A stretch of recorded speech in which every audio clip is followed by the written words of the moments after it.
You see three dots appear on the screen. Someone is typing.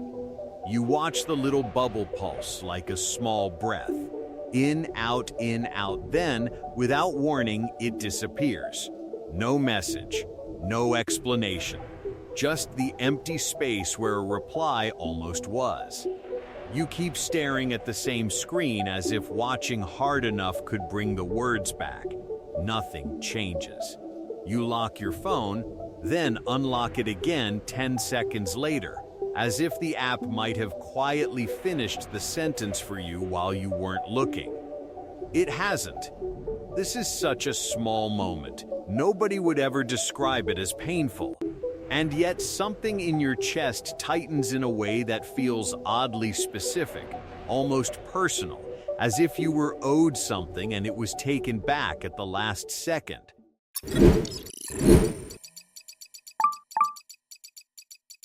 You start doing the math. What could they have started typing? A joke? An apology? Something they decided not to say? Your mind runs through 5 different sentences that were never written, and somehow all 5 feel true at once. Here's the strange part. If they had never opened the chat at all, you probably wouldn't feel this way. Silence, plain silence, is easy to explain to yourself. They're busy. They'll see it later. But this isn't silence. This is a reply that started to exist and then didn't. That distinction matters more than it should, and there's a reason for that. In 1927, a psychologist named Bluma Zeigarnik noticed something about waiters in a busy restaurant. They could hold an entire table's order in their heads with no trouble at all, right up until the food was delivered. The moment the order was complete, the details vanished from memory almost instantly. But unfinished orders stayed sharp, present, easy to recall. Zeigarnik took this observation into the lab and found the same pattern again and again. Interrupted tasks are remembered better and held in the mind longer than completed ones. Once something is finished, your brain files it away and moves on. Until then, it keeps a small part of your attention circling back to it, like a tab left open in the background. This became known as the Zeigarnik effect, and it's one of the most consistently replicated findings in cognitive psychology. Your mind doesn't like open loops. It wants resolution, and until it gets one, it keeps nudging you to check, to think, to return. A typing indicator that appears and disappears is, in a strange way, the purest possible open loop. Something began. It was witnessed. And then it stopped, mid-motion, with no ending attached to it. Your mind didn't just miss a message. It watched a sentence start to be born and then vanish, and it has no way to close that file. So it keeps the tab open. And an open tab pulls at you. This is where the second mechanism comes in, and it's the reason you don't just think about the vanished message once and move on. You check the phone again and again. Sometimes within the same minute. If replies always arrived instantly or never arrived at all, your brain would adapt quickly and stop checking. Consistency is easy to predict and easy to stop reacting to. But this isn't consistent. Sometimes the dots appear and a message follows in 2 seconds. Sometimes they appear and nothing follows for 20 minutes. Sometimes nothing appears at all. The timing is unpredictable, and unpredictability is exactly what keeps behavior locked in place. Decades before smartphones existed, B.F. Skinner ran experiments with animals and reward schedules and found something that still shapes how we build apps, slot machines, and, yes, messaging platforms today. Rewards delivered on a fixed, predictable schedule produce steady, moderate behavior. But rewards delivered on a variable schedule, where you can never quite predict when the next one is coming, produce the strongest, most persistent behavior of all. The uncertainty itself becomes part of the pull. Your phone didn't need to be engineered to do this to you. It just happens to run on exactly the kind of unpredictable timing that keeps a mind hooked.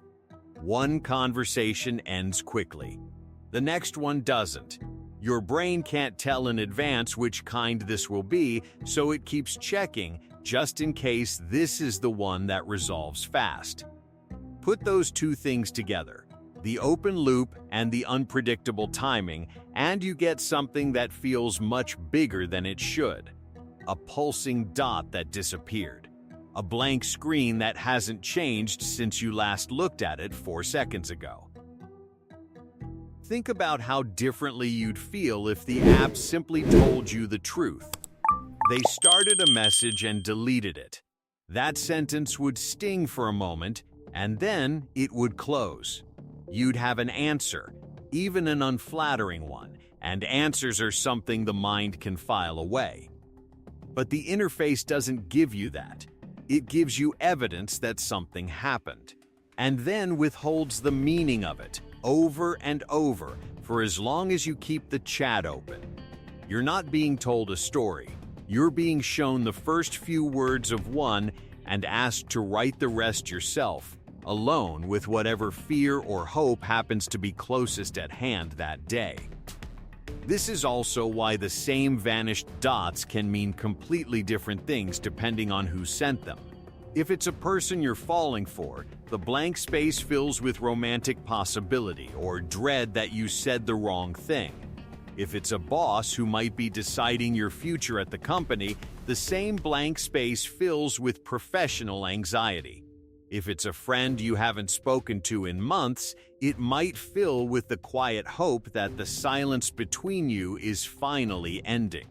The mechanism is identical every time.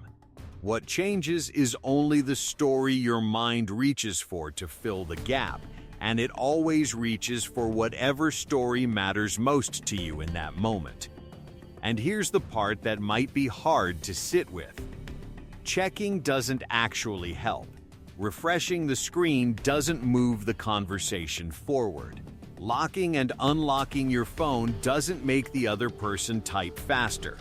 All it does is confirm again that nothing has changed, which should calm the loop but somehow doesn't. Instead, it re-triggers the same small alarm. Still open. Still waiting. Check again. This is worth pausing on because it reframes the whole moment. You might assume the discomfort is coming from the content of the message you're waiting for, from whatever they might be about to say. But often it isn't. The discomfort is coming from the structure of the interruption itself. Your nervous system isn't responding to what they typed, it's responding to the fact that something started and stopped without permission. That's also why this feeling shows up in places that have nothing to do with texting. A conversation cut off by someone walking into the room. A sentence someone starts and then says, "Never mind." A meeting that ends right as someone was about to answer your question. In every case, the content might be nothing important at all, and your mind still circles back to it because the loop was never closed. There's a temptation here to treat this as a flaw, as evidence that you check your phone too much, that you're too anxious, too attached, too easily hooked by a screen. But that framing misses what's actually happening. This isn't a personal weakness. It's your attention doing exactly what attention is built to do. Track unresolved threats and unresolved rewards more closely than resolved ones. A hunter-gatherer brain that ignored unfinished signals, a half-heard sound in the grass, a conversation that stopped abruptly, wouldn't have lasted very long. The mechanism that makes you glance at your phone for the 4th time in 2 minutes is the same one that once kept people alive. It's just now aimed at a glowing rectangle instead of a rustling bush. There's also a quieter cost to this that's easy to miss in the moment. Every time you glance back at the same unchanged screen, you're not really gathering new information. You already know what it says, because it says nothing new. What you're actually doing is asking your own nervous system to re-verify a threat that was never resolved in the first place, and each re-verification costs you a small piece of attention that could have gone somewhere else. Multiply that by every unfinished loop sitting open across every app on your phone, and it starts to make sense why a day full of small interruptions can leave you feeling tired in a way that has nothing to do with physical effort. Knowing this doesn't make the phone stop pulling at your attention. The Zeigarnik effect doesn't switch off because you understand it. But it does change what the moment means. You're not weak for noticing the vanished dots. You're not overreacting by feeling that small tug to check again. You're simply a mind encountering an open loop, doing what open loops have always done to minds. If there's a place where this understanding is actually useful, it's in what you do next, not in trying to force the urge away. You can name the loop instead of chasing it. You can say, quietly, this isn't unfinished business, it's an unfinished notification. And let that be enough to loosen the pull, even slightly. Sometimes closure doesn't come from an answer. It comes from recognizing that you were never going to get one just by checking and choosing to set the loop down anyway. The phone is still face up on the table. The screen still hasn't changed. The 3 dots are gone, and no message ever arrived to replace them. But you're not really waiting on the phone anymore. You're waiting on your own mind to let the moment close.